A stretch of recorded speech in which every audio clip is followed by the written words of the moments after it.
Eu pesquisei a participação de mulheres no movimento sindical. Como inicialmente o mestrado seria para ser concluído em São Paulo, eu pesquisava a participação no Sindicato dos Metalúrgicos, mas como eu me mudei para cá no período, então ele se transformou numa pesquisa de participação de mulheres nos anos 50 aqui em Pernambuco. Quer Na, dizer, a senhora começou pesquisando os trabalhadores de São de São Paulo, Paulo para o né, mestrado. para o mestrado. E depois aí a pesquisa se ampliou e eu peguei aqui a participação, no caso, um setor que tinha muitas mulheres, é o setor têxtil. Então, o trabalho ele enfocou particularmente as trabalhadoras tecelãs dos anos 50 e aí também eu ampliei para uma associação de mulheres que havia aqui em Pernambuco no período. Essas mulheres trabalhavam em que fábricas aqui? Tinha fábricas aqui em 1950 de tecido? O setor têxtil aqui começa ainda no século XIX, embora fosse pequeno, né? Em 1876 nós já temos a fábrica da Torre, por exemplo, né? Uhum. Então aqui existia um setor forte até no setor têxtil, de fábricas. A gente tinha a fábrica da Macaxeira, a fábrica Malita, a fábrica TSAP, a Tacaruna, a Torre, era assim, a Camaragibe. Quer dizer, no final do século XIX, início do século XX, 20. Pernambuco era um centro de produção de tecidos, da indústria têxtil. Isso foi até os anos 50, depois o setor começou a ter um processo de decadência, e essa decadência foi se acentuando, de tal forma que na década de 90, praticamente, hoje em dia as fábricas que existem são muito, muito pequenas, pouco expressivas, é um setor que não tem... E que esse tecido que era produzido era basicamente tecido grosseiro ou tecido fino? Não, já se produzia um tecido de melhor qualidade. Agora, a capacidade de competir com os tecidos do sul, né, de São Paulo e região, era mais difícil.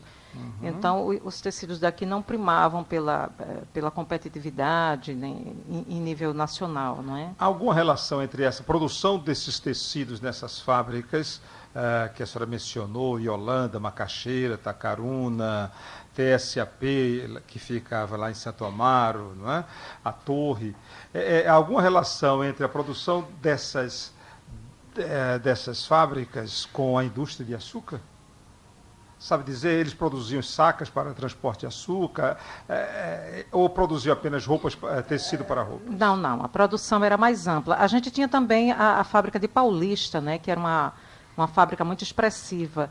Uhum. E você tinha também a Cotonniere, em Jaboatão, só que elas pertenciam a sindicatos diferentes. Uhum. Mas a produção era também voltada para os interesses aqui da própria região, sem dúvida. Essa sua pesquisa para o mestrado sobre as mulheres que trabalhavam nessas fábricas, havia realmente grande número de mulheres? Porque o pessoal anda dizendo por aí que depois da Segunda Guerra Mundial para cá que as mulheres saíram para trabalhar.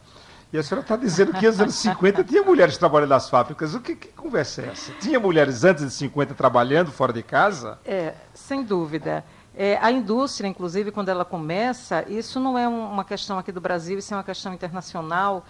Como ela não necessita primordialmente de força física, mas ela necessita de destreza, de agilidade. Então, as mãos das mulheres eram treinadas desde a mais tenra idade em atividades ditas domésticas, e com isso ela tinha uma capacidade de corresponder à necessidade da máquina muito grande.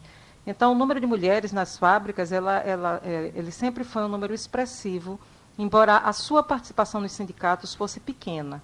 Quer dizer que é meio falso afirmar que as mulheres saíram para o mercado de trabalho só recentemente, nos últimos 50 anos.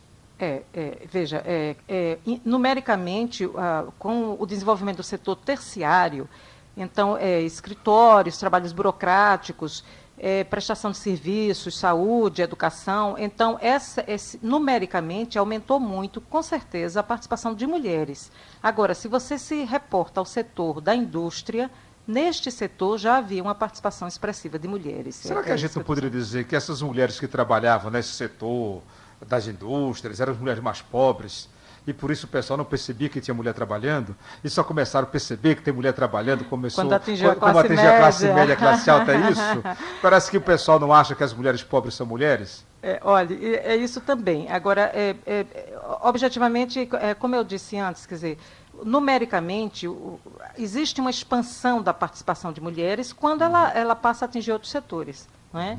Mas é verdade, a mulher pobre sempre trabalhou, e aí não é nem só na indústria. Você trabalhou na indústria? Ela sempre trabalhou. Se ela estava na roça, ela trabalhava na roça, essa visão de que ela cuidava da casa, ajudava o marido. Imagina, ela cuidava da horta, ela cuidava das galinhas, dos porcos. Então, ela contribuía. Ao longo da história, todo o tempo a mulher trabalhou.